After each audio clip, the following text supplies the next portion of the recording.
आज मणिपुर जल रहा है, प्रधानमंत्री क्यों चुप थे?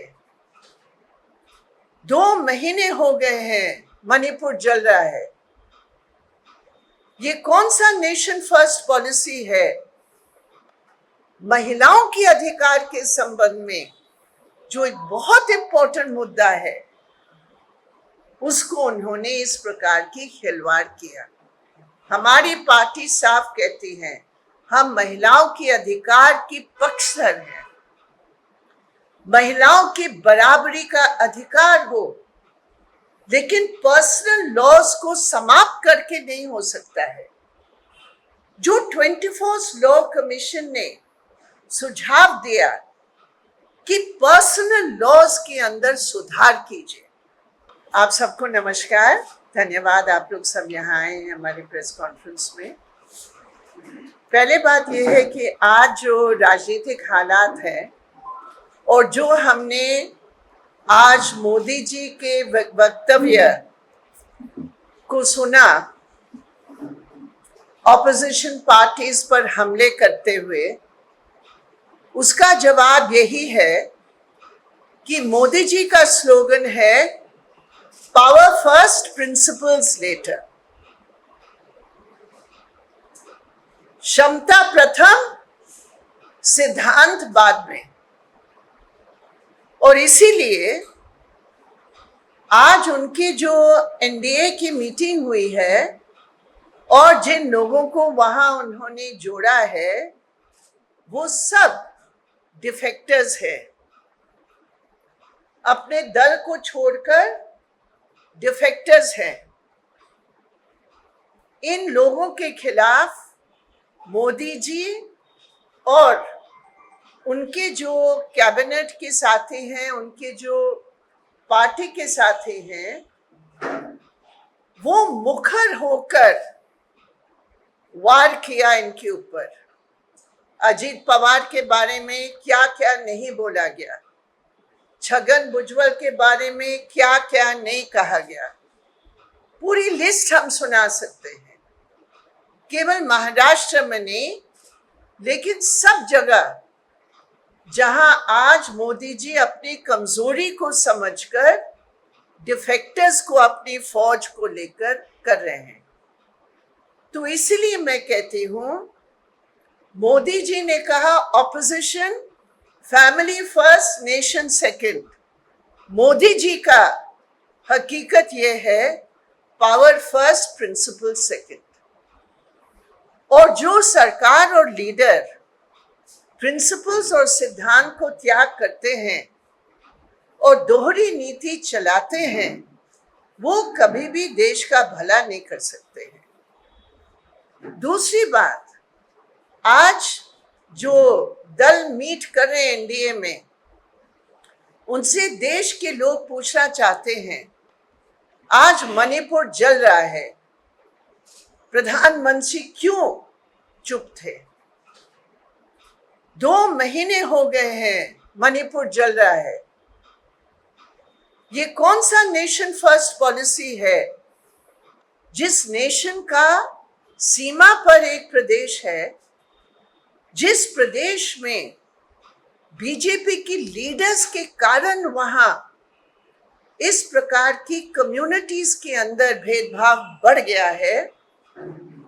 सब जानते हैं कि असम के मुख्यमंत्री हेमंत बिस्वा शर्मा और आरएसएस की लीडर राम माधव ने जितने मिलिटेंट ग्रुप्स हैं, वहां सबके साथ बातचीत करके आश्वासन दिया 2019 चुनाव के पहले।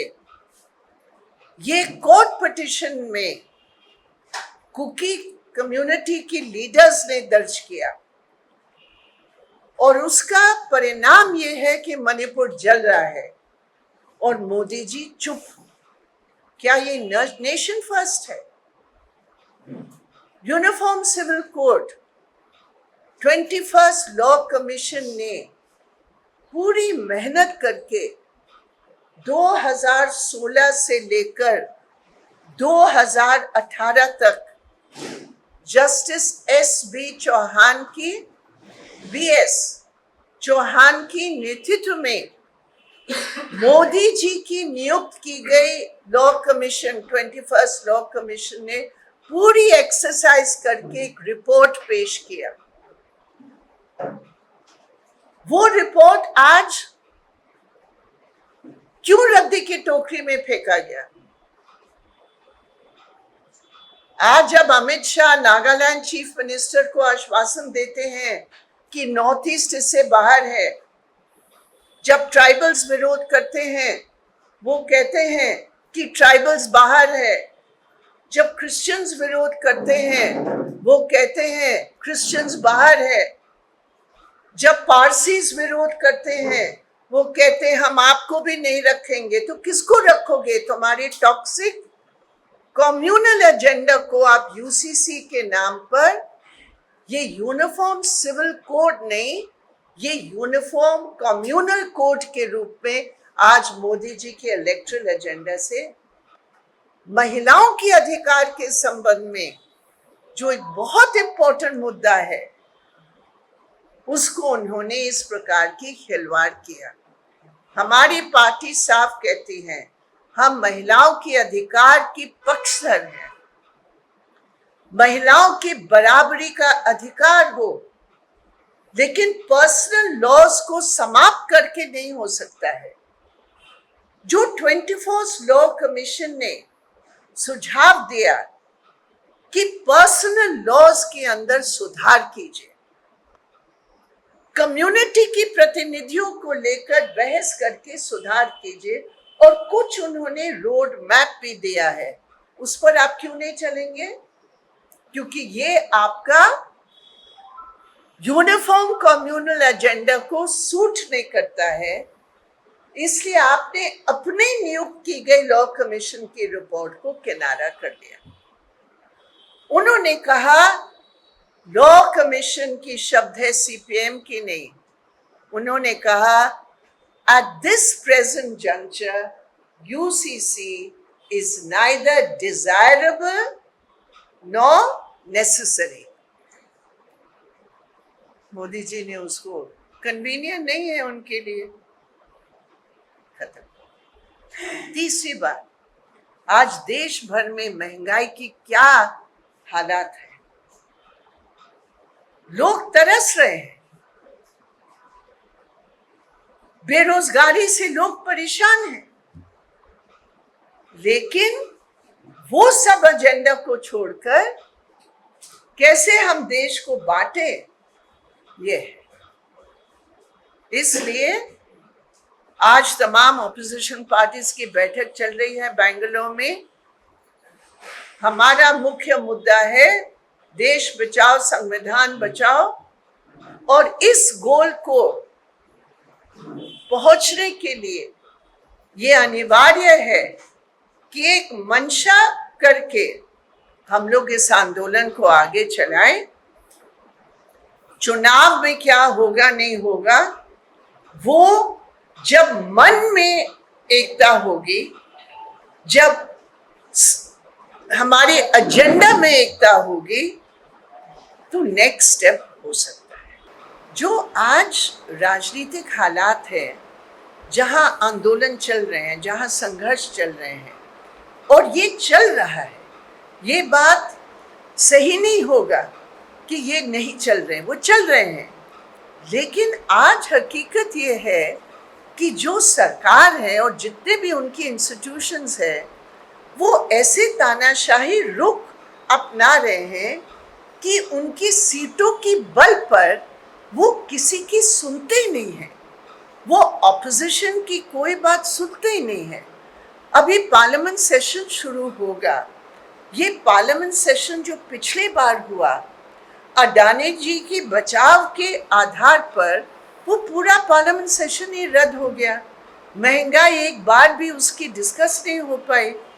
तो अभी आने वाले पार्लियामेंट सेशन में भी निश्चित रूप से सब ऑपोजिशन पार्टीज तय करेंगे कि हम कैसे ये तमाम जन मुद्दे को हम उठा सकते हैं, सड़क पर भी और सदन में भी। लाल झंडे की लीडरशिप में जो आदिवासियों के इतने बड़े आंदोलन चल रहे हैं, हमारे लीडरशिप में इतने हमले करने के बावजूद अगर कहीं भी टस से मस नहीं हुए हैं वो है सीपीएम के, चाहे हमारा एमएलए हो, चाहे हमारे जिला परिषद या हमारे पंचायत समिति या ग्राम पंचायत के हमारे जीते हुए साथी हैं।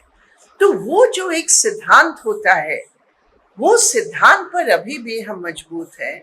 और मैं ये मानती हूँ कि आज के दौर में जब पैसा ही सब कुछ है, जिसके पास पैसा वो ही सिकंदर, ये जो एक पॉलिटिक्स चल रही है और महाराष्ट्र में दिखाई दिया, चुनाव के वक्त भी, चुनाव के बाद भी, और पैसे के साथ आज बीजेपी का सबसे इम्पोर्टेंट अलाय है ईडी, आईटी, सीबीआई।